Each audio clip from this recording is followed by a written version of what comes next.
জনপ্রিয় কণ্ঠশিল্পী বাঁধন সরকার পূজা ফের বিবাহবন্ধনে আবদ্ধ হয়েছেন।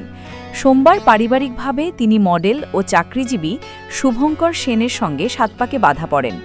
বিষয়টি গণমাধ্যমকে নিজেই নিশ্চিত করেছেন গায়িকা। নতুন জীবনের অনুভূতি জানাতে গিয়ে পূজা বলেন, গত 1 বছর ধরে আমাদের পরিচয় এবং দারুণ বন্ধুত্ব ছিল। অবশেষে গতকাল আমরা পারিবারিকভাবে বিয়ে করেছি।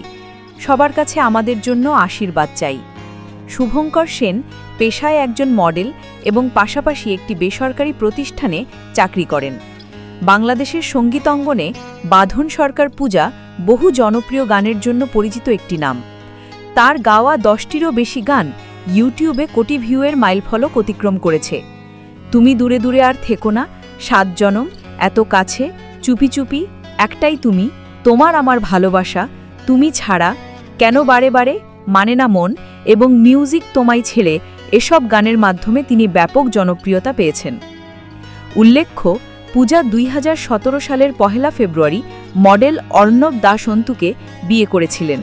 4 বছর সংসার শেষে 2021 সালের ডিসেম্বরে তাদের বিচ্ছেদ ঘটে। অতীতের সব তিক্ততা ভুলে এবার নতুন করে জীবনের পথ চলা শুরু করলেন এই সঙ্গীত তারকা।